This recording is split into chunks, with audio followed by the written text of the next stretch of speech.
अस्मद्गुरुसमारम्भां यतिशेखरमध्यमां लक्ष्मीवल्लभपर्यन्तां वन्दे गुरुपरम्पराम् ஆழ்வார்கள் வாழி அருளிச் செயல் வாழி தாழ்வாதுமில் குறவர்தாம் வாழி ஏழ்வாறுமுய்ய அவர்களுரைத்தவைகள்தாம் வாழி செய்யமறை தன்னுடனே சேர்ந்து அகலகில்லே நிறையுமென் அலர்மேல் மங்கை உரை மார்பா நிகரில் புகழாய் உலகம் உன்னுடையாய் என்னையாழ்வானே நிகரிலமரர் முனிக்கணங்கள் விரும்பும் திருவேங்கடத்தானே புகழொன்னில்லாவடியேன் உன்னடிக்கீழ் அமர்ந்து புகுந்தேனே அகில புவன ஜன்மஸ்தேம பங்காதிலீலே வினத விவிதபூதௌராத ரக்ஷைகதீக்ஷே ஸ்ருதிசிரசி விதீப்தே பிரம்மணி ஸ்ரீனிவாசே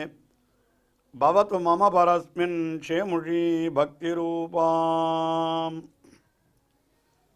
ஸ்ரீ விஷ்ணு சஹஸ்ரநாம ஸ்தோத்திரம் திருமன் மகாபாரதத்திலே மிக முக்கியமான பகுதியாக பார்க்கப்படுகிறது. பகவானுடைய எண்ணற்ற திருநாமங்களிலே ஒரு 1000 திருநாமங்கள் தொகுத்து அது ரிஷிகளாலே சொல்லப்பட்டு வந்தவை. அவற்றைத்தான் பீஷ்மாச்சாரியர் தர்மபுத்திரருக்கு உபதேசிக்கிறார். நாம சங்கீர்த்தனமே உயர்ந்த தர்மம் என்ற கருத்திலே அந்த திருநாமங்கள் ஒவ்வொன்றும் பகவானுடைய அற்புதமான பெருமைகளையெல்லாம் நன்றாக எடுத்து காட்டுகின்றபடியினாலே அந்த திருநாமங்களுக்கு விரிவான விளக்கங்களை அருளி செய்திருக்கிறார்கள் ஆச்சாரியர்கள்.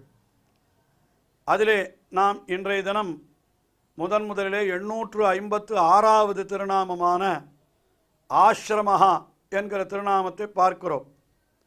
856 என்கிற எண்ணிக்கை பராசர பட்டருடைய வியாக்கியானத்தினுடைய அடிப்படையிலே அமைந்தது என்பதை நினைவிலே கொள்ள வேண்டும். ஆஸ்ரமஹா என்கிறது இங்கே திருநாமம். இந்த திருநாமத்திற்கு ஆதிசங்கர பகவத்பாதர் முதலிலே வியாக்கியானம் பண்ணுகிற பொழுது ஆஸ்ரமவத்து சர்வேஷாம் சம்சாரண்யே பிரமதாம் விஸ்ரமஸ்தானத்வாத் ஆஸ்ரமஹா என்று அர்த்தம் சொன்னார். அதாவது சர்வேஷாம் சம்சார் ஆரண்யே பிரமதாம், அதாவது உலக வாழ்க்கை என்கிற பெரிய காடு, இந்த காட்டிலே எல்லாரும் அலைந்து கொண்டிருக்கிறார்களாம். அதாவது சம்சார ஆரண்யே, சம்சாரம் என்பது ஒரு பெரிய ஆரண்யம், ஆரண்யம் என்னால் காடு, அந்த காட்டிலே அலைந்து கொண்டிருப்பவர்கள் பிரமதாம் சர்வேஷாம், அப்படிப்பட்டவர்களுக்கெல்லாம் ஆசிரமவத்து விஸ்ரமஸ்தானம். ஆசிரமவத்து என்னால் என்ன, ஒரு ஆசிரமம் போல அவர்களெல்லாம் களைப்பாறுவதற்கு இளைப்பாறுவதற்கு உண்டான இடமாக பரமாத்மா பகவான் இருக்கிறபடியினாலே அவனுக்கு ஆசிரமஹா என்பது பெயர். சம்சாரமாகிற காட்டிலே அலைந்து திரிந்து வருந்துபவர்களுக்கு இளைப்பாறுமிடமாக இருப்பவர் என்பது ஆசிரமஹா என்கிற திருநாமத்தினுடைய பொருள் என்று அந்த அர்த்தத்தை காட்டினார். ஆசிரமஹா என்கிற திருநாமத்திற்கு பராசர பட்டர் அர்த்தம் சொல்லுகிறார். அவர் கீழே அந்த திருநாமங்களுக்கு யோகீஷா யோகீஷா என்கிற திருநாமத்திற்கெல்லாம் அர்த்தம் சொல்லுகிற பொழுது சித்தர்களை பற்றி சொல்லி கொண்டு வந்தார். அதாவது யோகம் செய்பவர்கள். அப்படி யோகம் செய்கிற பொழுது சில சமயம் என்ன ஆகிவிடும், அந்த யோகமானது அவர்களுக்கு தவறி போய்விடும்.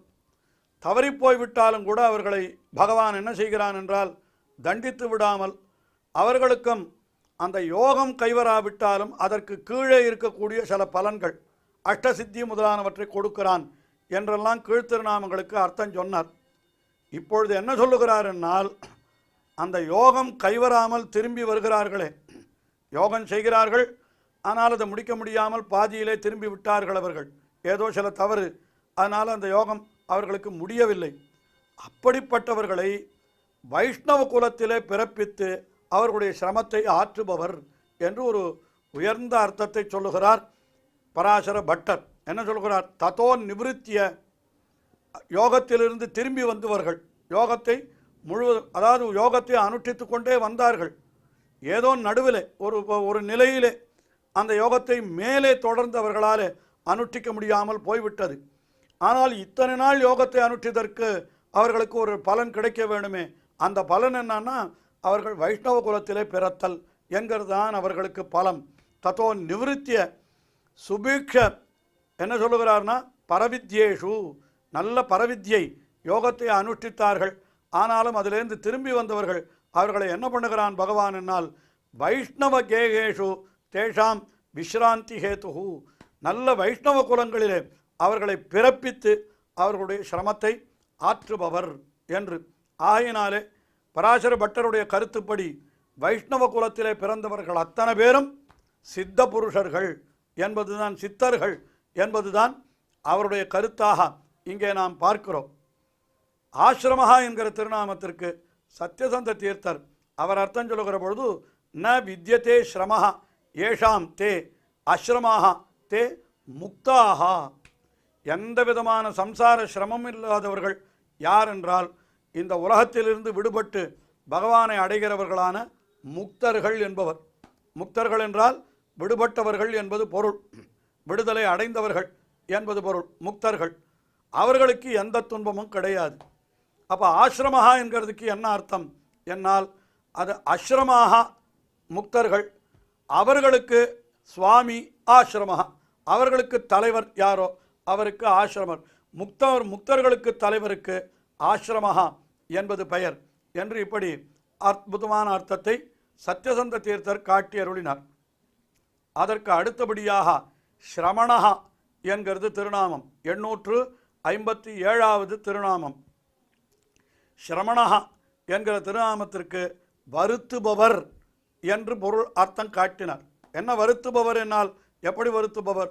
அவிவேகினஹா சர்வானு சந்தாபயதி இதி ஸ்ரமணஹா, அதாவது விவேகம் இல்லாமல் ஞானம் இல்லாமல் கண்டபடி திரிகிறார்களே அவர்களை எல்லாம் வருத்தத்திலே ஆழும்படி செய்பவர் பகவான் என்கிற கருத்திலே ஸ்ரமணஹா என்று அவிவேகினஹா, விவேகம் இல்லாதவர்களை வருத்துபவர் என்று அந்த அர்த்தத்தை காட்டினார்.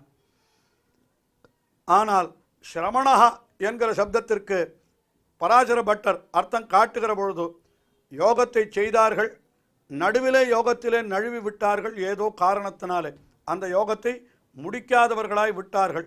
அவர்கள் அடுத்த பிறவியிலே பிறக்கிற பொழுது அவர்களுக்கு என்ன பண்ணுகிறான், யோகத்தை மிகவும் எளிதாக அவர்கள் செய்யும்படியாக விட்ட இடத்திலிருந்து அவர்கள் தொடங்கும்படியான சக்தியையும் அவர்களுக்கு பகவான் கொடுக்கிறான் என்று அதைத்தான் சொல்லுகிறார்.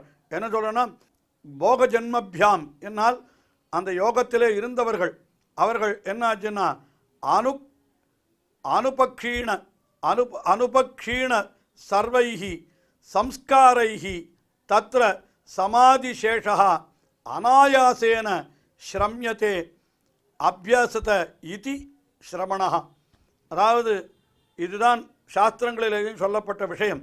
அதாவது முற்பிறவியிலே நல்ல ஒரு பயிற்சி செய்திருப்பார்கள் ஏதோ ஒரு விஷயத்தில். உதாரணத்திற்கு இசை பயிற்சி என்று கொள்வோம், சங்கீதம், அதை நன்றாக அபியாசம் செய்கிறார்கள். நன்றாக அப்படி அபியாசம் செய்து கொண்டிருக்கிற பொழுது அது நன்றாக முடிந்து நிறைவேறுவதற்கு முன்னாலே ஏதோ காரணத்தினாலே அதிலிருந்து அவர்களுக்கு நழுவுதல் ஏற்பட்டு விடுகிறது, அல்லது அவர்கள் மரணமடைந்து விடுகிறார்கள் என்றே வைத்து கொள்ளுங்கள். அடுத்த பிறவியிலே பிறக்கிற பொழுது அவர்களுக்கு அது தொடங்குகிற பொழுதே என்னாகும், சிறிய பருவத்திலேயே அந்த குழந்தை பருவத்திலேயே கூட அந்த சங்கீதம் நன்றாக வருமாம் அவர்களுக்கு. அதான் நாம் இப்பொழுது இந்த காலத்திலே சொல்லுகிறோமே சைல்டு ப்ராடிஜி என்று சில பேரை சொல்லுவார்கள். அதாவது சிறுபிராயத்தில் இருக்கிற பொழுதே மகா மேதாவியாக சில விஷயங்களிலே சிலர் இருக்கிறார்கள்.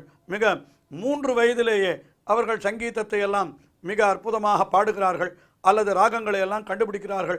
ஒரு 3 வயது குழந்தை இப்படி செய்கிறது என்று சொன்னால் அதற்கு என்ன காரணம் என்னால் முற்பிறவியிலே சங்கீதத்தை அபியசித்து அது பலன் கொடுக்கிற முன்னாலே அவர்களுக்கு அது மரணம் ஏற்பட்டு விட்டிருந்தால் அடுத்த பிறவியில் பிறக்கிற பொழுது அது தொடங்குகிற பொழுதே அந்த சிறு பருவத்திலேயே அவர்களுக்கு விட்ட இடத்திலிருந்து தொடரும்படியான ஒரு சக்தி ஏற்படுகிறது.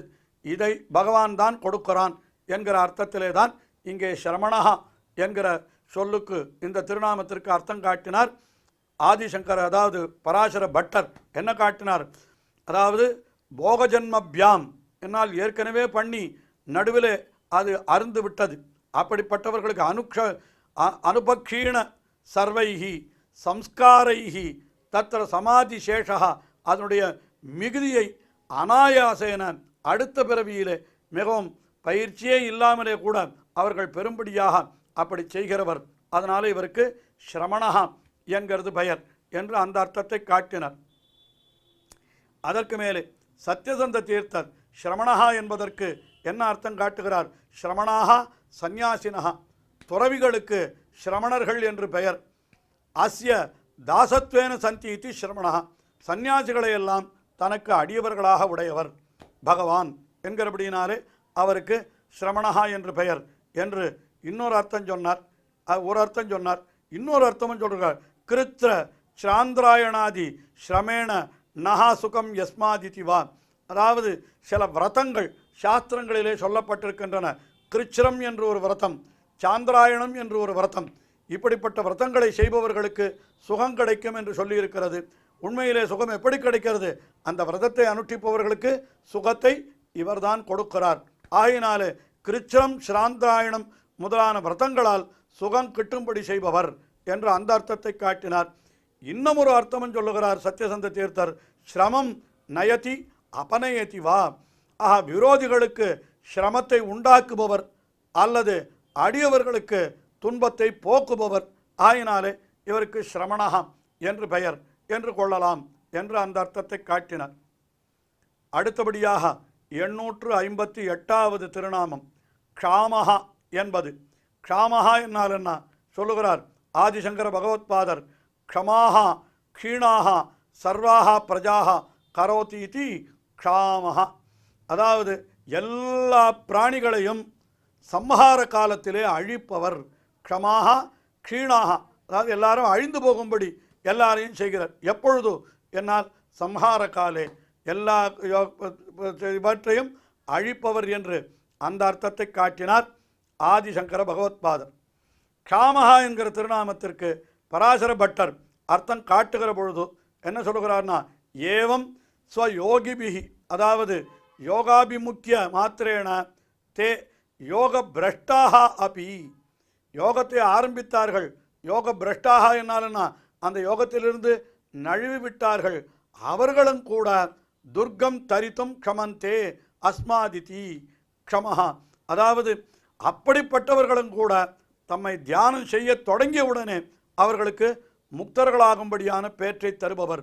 அதாவது முற்பிறவியிலே யோகத்தை செய்து அது முடிவதற்கு முன்னாலே அவர்களுக்கு ஏதோ இடையூறு ஏற்பட்டு விட்டது.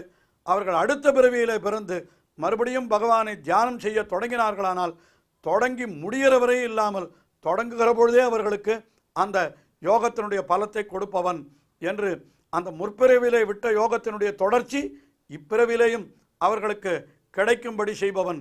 ஆகையினாலே அவனுக்கு க்ஷாமஹா என்கிறது திருநாமம் என்று இப்படி அர்த்தம் காட்டினார்.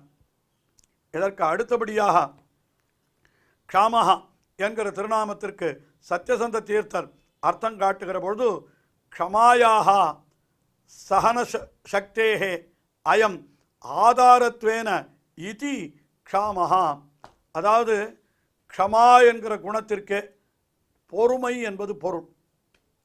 சகனசக்தி, சகனசக்தி என்னால்னா எதையும் தாங்குகிற சக்தி, எதையும் பொறுத்து கொள்ளுகிற சக்தி.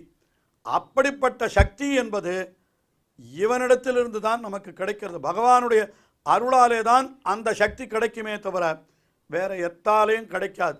ஆக க்ஷமாயாக அப்படின்னா சகனசக்தேகே, இந்த பொறுத்து கொள்ளுகிற சக்தி. அது எப்படி கிடைக்கிறதுனா அயம் ஆதாரத்வேன, இந்த பகவான் அதற்கு ஆதாரமாக இருக்கிறபடியினாலே. ஆஹா, எதையும் தாங்கும் சக்தி என்று சொல்லப்படுகிற சக்திக்கு ஆதாரமாக இருப்பவர் யார் என்னால் அது பகவான் தான் என்கிற கருத்திலே இங்கே ஒரு பொருளை காட்டினார் க்ஷாமஹா என்பதற்கு. மற்றொரு பொருளையும் காட்டுகிறார். க்ஷாமயதி பிரளயே ஜனாநிதி என்று, பிரளய காலத்திலே எல்லாவற்றையும் அழிப்பவர். அதைத்தானே ஆதிசங்கர பகவத்பாதர் முதலிலேயே காட்டினார். எல்லா பிரஜைகளையும் அழிப்பவர் என்கிற அர்த்தத்தை ஆதிசங்கர் பகவத்பாதர் காட்டினார். அதே அர்த்தத்தை இங்கே சத்யசந்த தீர்த்தரும் க்ஷாமஹா என்கிற திருநாமத்திற்கு அர்த்தமாக காட்டுகிற பொழுது பிரளயே க்ஷமயதி ஜனான் இதி என்று, பிரளய காலத்திலே எல்லா ஜனங்களையும் அழிப்பவர் என்று அந்த அர்த்தத்தை காட்டினார். தொடர்ந்து அனுபவிப்போம். ஸ்ரீயக்காந்தாய கல்யாண நிதயேர்த்தினாம் ஸ்ரீவேங்கட நிவாசாய ஸ்ரீனிவாசாய மங்களம். ஸ்ரீமத் சுந்தரஜாமா திருமுனிமானசவாசினே சர்வலோக நிவாசாய ஸ்ரீனிவாசாய மங்களம்.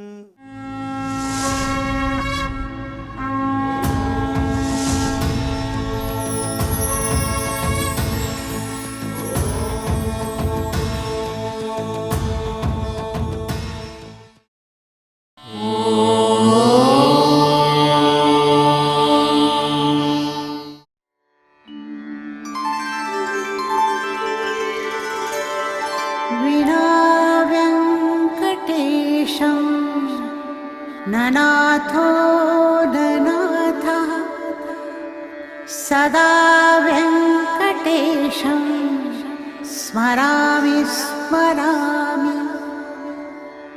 हरे वेङ्कटेश प्रसीद प्रसीद. प्रियं वेङ्कटेश प्रयच्छ प्रयच्छ.